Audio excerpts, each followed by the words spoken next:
దేవుడు ఎల్లప్పుడూ తను తలపెట్టే పనుల్లో విజయవంతంగా ఉంటాడు. మనిషి జయించడానికి కావలసిన సాధన సంపత్తితో సమకూర్చబడి ఉన్నాడు. ఎందుకంటే దేవుడు అతని లోపలే ఉన్నాడు. దేవుడి లక్షణాలు, స్వభావాలు, అంతర్గత శక్తి సామర్థ్యాలు అన్నీ కూడా మనిషి లోపల ఉన్నాయి. మీరు జయించడానికి, అవరోధాలన్నిటిని అధిగమించి విజయం సాధించడానికే పుట్టారు. దేవుడి మేధస్సు, వివేకం, శక్తి మీ నుంచి విడుదల చేయబడి మిమ్మల్ని సకల కష్టాల నుంచి గట్టెక్కేలా చేయడానికి మీలో కాచుకుని ఉన్నాయి. చాలామంది విజయం అనే నైరూప్య పదాన్ని విజయం తమదేనన్న నమ్మకం కుదిరేంత వరకు మళ్ళీ మళ్ళీ ప్రశాంతంగా రోజు అనేక సార్లు ఉపయోగించుకుంటూ ఉంటారు. విజయ భావంలోనే విజయానికి కావలసిన అత్యంత ముఖ్యమైన అంశాలు ఉన్నాయన్న విషయాన్ని జ్ఞాపకం ఉంచుకోండి. ఒక వ్యక్తి విశ్వాసంతో, దృఢమైన నమ్మకంతో విజయం అనే పదాన్ని పదే పదే చెప్పడం వల్ల అతని సొంత చేతనాత్మక మనస్సు దానిని అతనికి నిజమని అంగీకరిస్తుంది. ఆ తర్వాత దానిని విజయవంతం చేయడానికి అంతర్గత నిర్బంధానికి లోనవుతుంది. మనం మన ఆత్మాశ్రయ నమ్మకాలను, అభిప్రాయాలను మాత్రమే కాకుండా బలీయంగా నమ్మే వాటిని కూడా వ్యక్తీకరించడానికి నిర్బంధించబడుతున్నాం.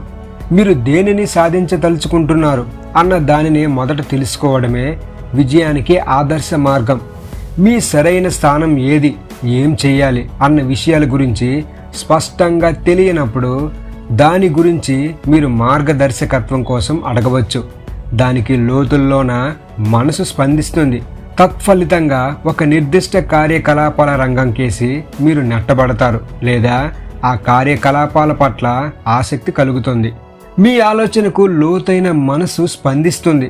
కొన్ని సందర్భాలలో ఆత్మగత లేదా లోతైన మనస్సు అని పిలువబడే సుప్త చేతనాత్మక మనస్సు ఆ వ్యక్తి విజయానికి అవసరమైన పరిస్థితులను అతనికేసి ఆకర్షించే దాని స్పృహరహిత మేధస్సును పనిచేయిస్తుంది.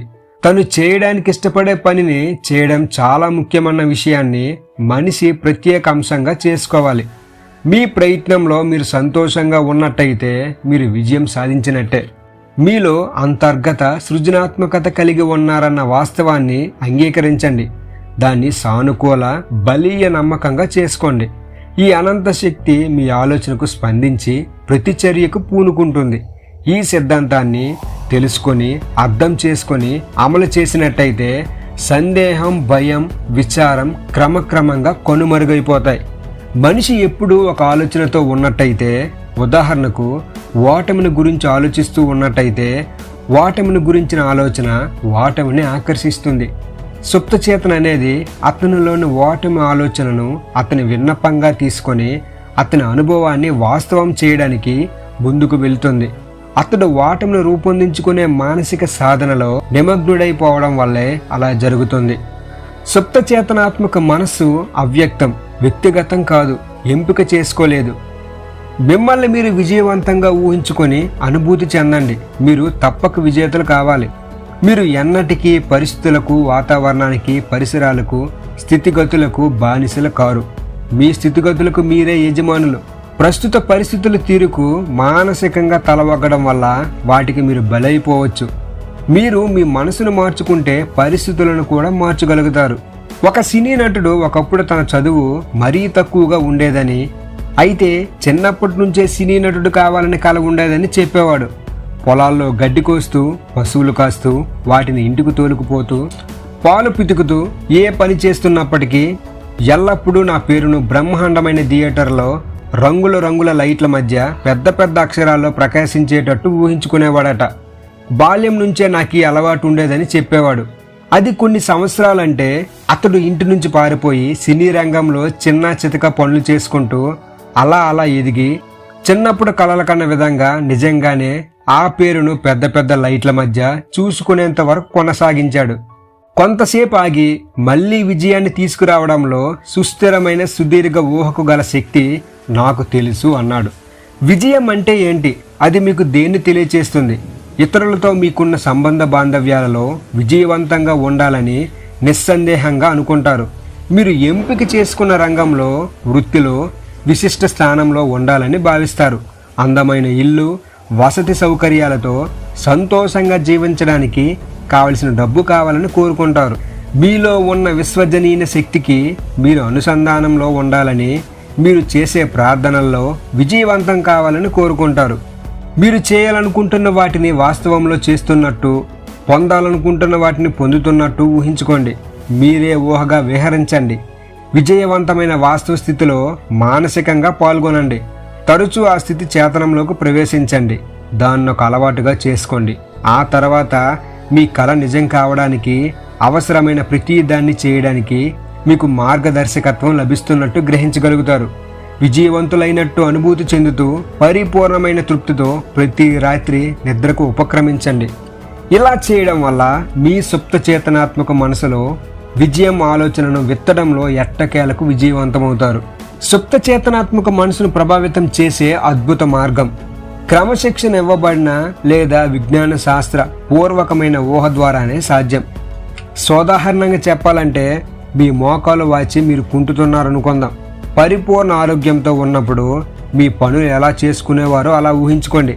ఊరంతా బస్సులో తిరుగుతాను, స్నేహితులను కలుసుకుంటాను, గుర్రపు స్వారీ చేస్తాను, ఈత కొడతాను అని చెప్పుకోవచ్చు.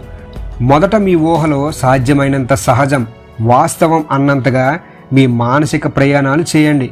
వాటిని అలాగే కొనసాగించండి. స్వయం ప్రేరణ మీదే అని మీకు తెలుసు. బాహ్య చలనం ఏదైనా జరగడానికి ముందు అన్ని కదలికలు మనసులోనే, అంటే మనిషి చేతనలోనే చోటు చేసుకుంటాయి.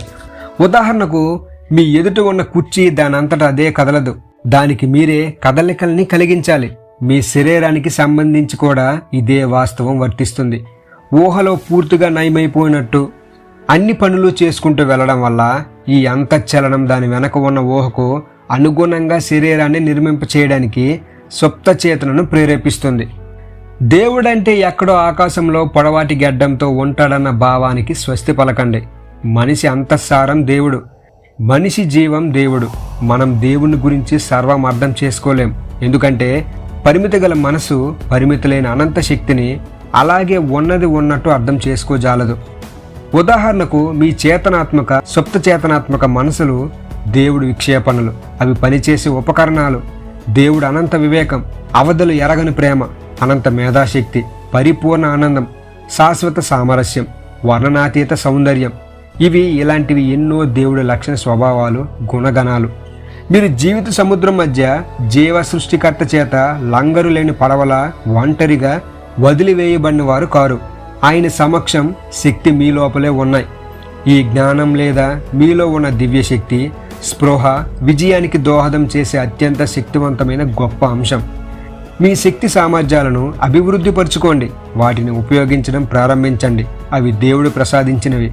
నిరంతర సుస్థిర అభివృద్ధికి అవసరమయ్యే శక్తి సామర్థ్యాలు మీకు ఉన్నాయి. మనిషి ఒక దాన్ని ఆదేశిస్తే అది వాస్తవంలోకి వస్తుంది. మీరు ప్రస్తుతం దేనిని మానసికంగా ఆదేశిస్తున్నారు? మీ అంతర్గత సంభాషణల మాటల స్వభావము, అక్రియ మనోస్థితుల స్వభావము ఏమిటి? మనిషి మాట్లాడే ప్రతి నిష్క్రియ పదానికి సమాధానం చెప్పవలసి ఉంటుంది. సందేహం, భయం, ఆందోళన, విచారం మొదలైనవే నిష్క్రియ పదాలు. ఇవి గనక ఉన్నట్టయితే మీరు నిర్దిష్ట సానుకూల సందేశాలు సుప్త చేతనాత్మక మనసుకు అందచేయలేరు. ఎందుకంటే మీరు దేనిని కావాలని కోరుకుంటున్నారన్న దానిని సుప్త చేతనాత్మక మనసులో నిర్దిష్ట ముద్రణ చేయలేరు. భయం, విచారం చేతనాత్మక మనసులో గందరగోళం కలిగిస్తాయి. ఇది సుప్త చేతనాత్మక మనసులో గందరగోళం సృష్టిస్తుంది. దాంతో మనిషి వ్యవహారాల్లో గందరగోళం తప్ప మరేదీ జరగదు. దివ్య శక్తిని నమ్మడం కొనసాగించండి. మీరు కోరుకున్నది ఏదో విధంగా మీ వద్దకు వచ్చి తీరుతుందని విశ్వసించండి. దేవుడిపై, దివ్య శక్తిపై, దివ్య ప్రేమపై నిరంతరం మిమ్మల్ని వీక్షిస్తూ నీడనిచ్చి రక్షించే ఆ దివ్య సమక్షంపై ఎల్లప్పుడూ విశ్వాసం కలిగి ఉండండి. మీరు విజయవంతులవుతారు. మనం దేన్నైనా పొందాలనుకుంటే దేవునిలో ఉన్న ప్రేమను కలిగి ఉండాలి. ప్రతి ఒక్కరిని ప్రేమించాలి. ప్రతి ఒక్కరికి ప్రేమను పంచాలి. ఆ దేవుడిలో ఉన్న సర్వ స్వభావాలను మనలో ఉంచుకుంటే మన ఫ్రీక్వెన్సీస్ అనేవి అంత మంచిగా ఉంటాయి. ఎందుకంటే మన ఆలోచనల నుంచి వచ్చే ప్రతి ఒక్క ఆలోచనకి ఫ్రీక్వెన్సీ ఉంది కాబట్టి. మీకు ఎన్నో వీడియోల్లో చెప్పాను, మీ భావాలు మంచిగా ఉండాలి అని. మీ భావాలను మంచిగా ఉంచండి. మీరు కోరుకున్నది మీరు సాధించండి. ఈ వీడియో కానీ మీకు ఉపయోగపడినట్లయితే మన ఛానల్ని లైక్ చేయండి, షేర్ చేయండి. సబ్స్క్రైబ్ చేయడం మాత్రం మర్చిపోకండి. Thank you everyone.